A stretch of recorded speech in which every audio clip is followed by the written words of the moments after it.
Hey friends, welcome back. I had so much fun monoprinting the last time I did a YouTube video. I'm back at it again. Just a little bit different twist, but I hope you enjoy it and I look forward to doing it with you. Don't forget, like and subscribe, and I'll see you in there. Welcome back to a quick and easy monoprint that we're going to try. I'm going to use my flowers. I have my brayer and I have an old brush. And I have water-soluble ink. I will list all these good things in the description below, as well as Suzy Sharpe's YouTube, because that's where I have learned all these fun things. So I also have here just some regular cardstock that I got at Michael's and a transparency that I am reusing. All right, so here's my transparency. I've used it once. I'm going to show you again, just to pick up a little bit of paint. I will also link the first video that I did this in. It was a lot of fun. And I use the same transparency for this video. Okay, so I'm going to take my brayer. I'm going to squeeze out the ink. I do have flower petals left in here because they just kind of fall off when you ink up the flower. So I'm going to roll the ink onto the petals. And like I said in the first video, this is just me experimenting with the fun techniques that I've seen someone else do. And I just love the ability to ask myself, well, what if I try this? So I decided to try this, and I really like the results. So I'm going over this on front and back, sticking it into the paint so that as I press on it, the front and back gets inked at the same time. I'm going to roll my brayer into some more ink. I will say this is messy, and I'm really thankful for water-soluble ink. All right, I'm going to find this space in my journal where I have a prepped page. I'm taking my cute little sunflower that is from my yard. I'm going to lay it flat. Now, yeah, it's bumpy, and I'm going to press on it as best as I can, and we'll see what happens. Press, press, press.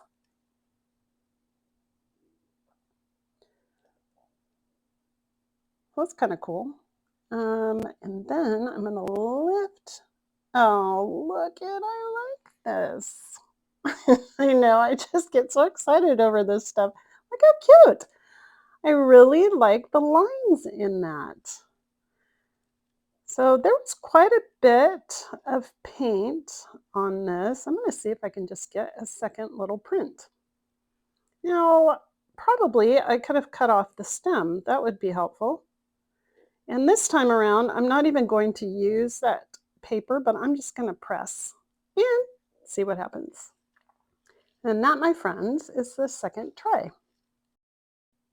Now that I have this, it's quite pretty the way it is, but I'm going to try and color this in. So my first question is, what happens if I use my Lindy's Magical Powder in pineapple? It's a beautiful yellow. I'm going to squirt it with some more water to get the color coming out of it. I'll dip some more powder in there and mix it up. So here is what I found. This is a water-soluble ink, and I'm putting water with paint over it. And it smears! So, unless you want a funky brown, black, yellow dahlia, don't use this. So I'm just going to blot it and try again. Now, my second question is, what happens if I use a little bit of just craft acrylic paint? I have an old brush, it's very small, and I'm just going to dab it on the inside of the petals and try Yeah, see, so it's smearing a little bit, so I'm gonna take the paint off. I'm gonna wipe it off over here. It's all dry brush. I'll put it back into the paint. There we go, see? And then I'm gonna take that off the paintbrush, dab it back in the paint, and just continue doing this to add some color.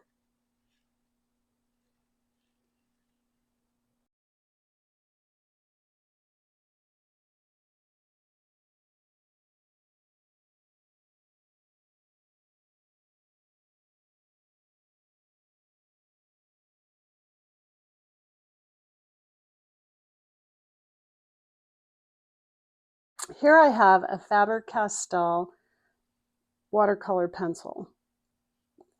These you can use without water,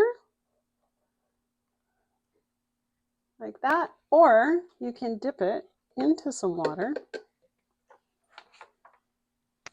and give some added dimension to this. Now I went over some of it, but I'm going to come back and go over like where the seeds would be. And I love rolling when it's wet. And that'll just kind of add to my little look of my sunflower.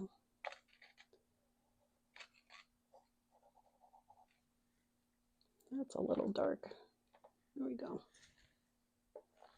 Okay. And like I said, if it's too dark or you don't like it, you can always tap it off with a paper towel, or if you're like me and forget, you can use your hand. Now I'll come back down here and you can see it a little bit more.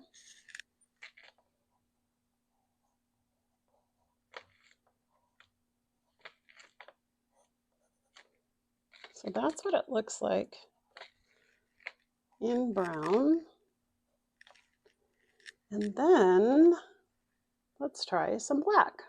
This is an aquarelle watercolor pencil. Can you tell it's my favorite? It used to be about that size. So I'm going to add some black to this one.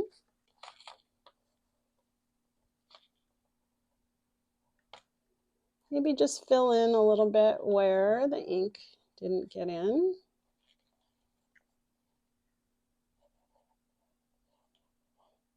And this is just, again, I am just playing and experimenting.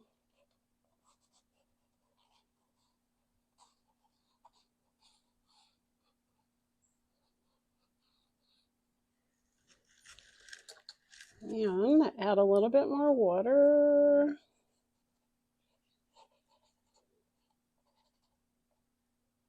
Add a little bit here. Darken where the ink is.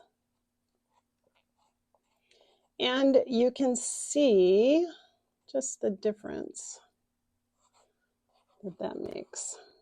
So I'm also going to go back and show you. This was the other one, the first one I did.